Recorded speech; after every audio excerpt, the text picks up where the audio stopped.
Boss Racing. So I wanted to do a little, God, this is hot.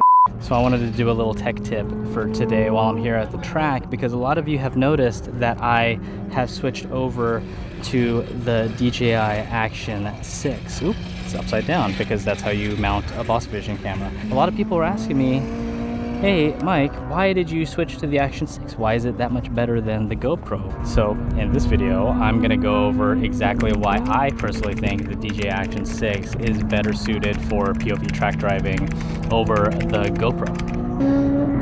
First thing is that, literally that. This kind of magnetic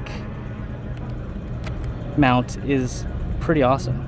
Very, very sturdy, and it's really easy to take on and off. You know, for the Boss Vision mounts with the GoPro, they have the little integrated feet, and you do have to either flip it up to look at data or you have to take out the screw, but this one's really cool. You can kind of take it off really easily.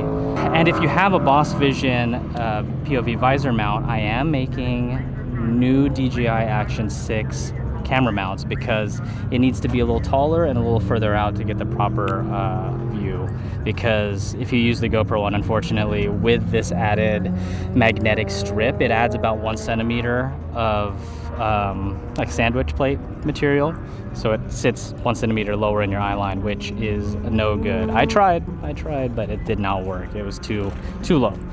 Another reason why I think the DJI Action 6 is better suited for track driving than the GoPro is because the color science is just that much better. This is a 10-bit 4K 1x1 square sensor, which is cool. What is 1x1 sensor? So a typical sensor is 16:9, and then with the new GoPros, they did this aspect ratio called 8:7. 8:7 allows, I think it's like a little taller than it is wide, but it basically allows you to reframe any which way you want, either for YouTube or for Instagram, TikTok. This is a 1x1, so it's a little bit more forgiving for the framing. So you could set this to the 1x1, which is what I do, and I film it in 4K, so you know it's not very hard to reframe for Instagram or TikTok or YouTube. I could do it all from here. Another thing that I love about the DJI Action 6 is that the boot time is super, super fast. Look at this. Okay, 3, 2, 1, and we're filming. That was so fast. So I could bump this on my helmet when I'm in the grid, and it's just gonna start recording. I like the GoPro also because it was pretty fast as well, but this is lightning fast. Also, the battery life lasts a lot longer. But just the DJI system and all of their products in general work really nicely together. This can be paired with any of the DJI mics. Something that I've seen a lot of people do is that they pair 2 mics to this thing. They put one by the license plate and the exhaust and one in the intake to kind of mimic the same setup that I have here, and it sounds fantastic. The only thing about that is the microphones just can't handle that level of loudness when it comes to intake or exhaust noises. You will experience some clipping. The only reason I don't is because I'm running really, really nice microphones that are way more expensive. If you do want my complete setup, there is a video, I'll link it below, exactly how I do mine, but it's a little bit more involved. This is way easier. Another reason why I really like this, it just works. The GoPro, sometimes you press it and then you're taking photos or time lapse. I haven't had that happen to me yet. And the image quality of this thing is just so good. It's kind of a no-brainer at this point. And if you do have an Action 6 and you look at my videos and you go like, Mike, why is your quality so much better than mine? Well, there are a few reasons probably why.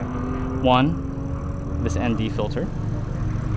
This is the K&F Concept screw-on NDs. You unscrew the glass filter that the camera comes with, and then you screw this one on, and it's basically sunglasses for your camera. If you look at my videos and you see that the motion is very smooth, there's a lot of motion blur, you get the feeling of speed.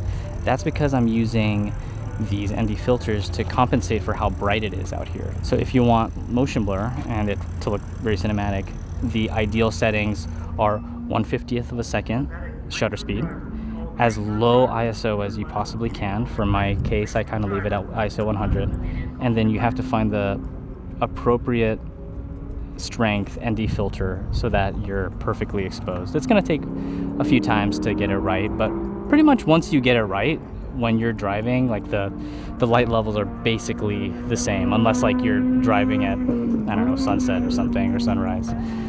But for the most part, set it and forget it. I've left this as is with the ND16 ND filter just strapped onto this thing, because this is my dedicated POV camera.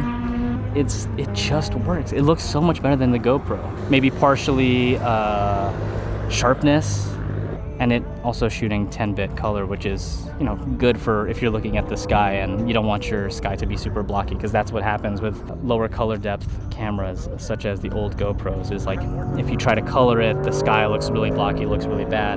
What I do differently, which is a step above and beyond what most people are willing to do, but if you want really good footage, I do recommend that you do the same. Maybe I'll drop a LUT pack, but I shoot in D-Log-M. So for this camera, D-Log-M is not like your typical log.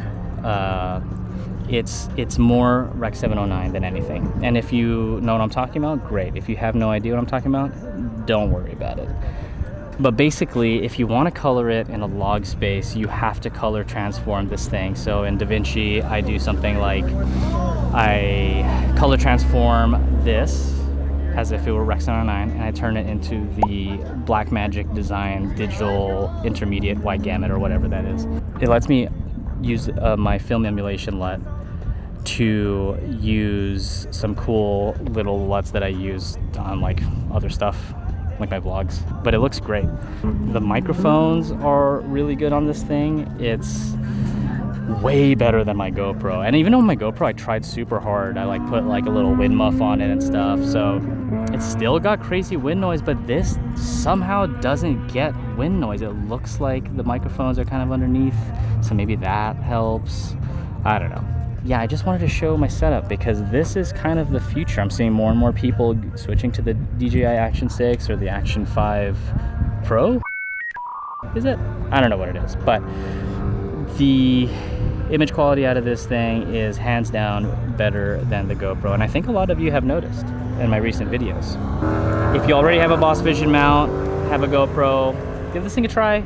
If you are looking to get on your first track day, or if you want to start filming yourself driving and you're interested in getting some spicy POV footage, number one, get your Boss Vision mount. Number two, pick up a DJI Action 6. And I should preface this with saying I am not paid by DJI at all.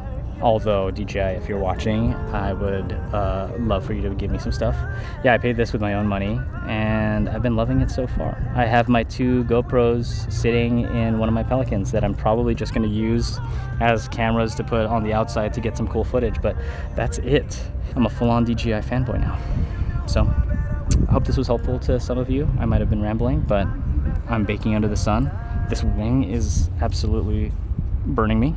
And yeah, I hope to see more spicy POV footage from all of you. Thanks for listening.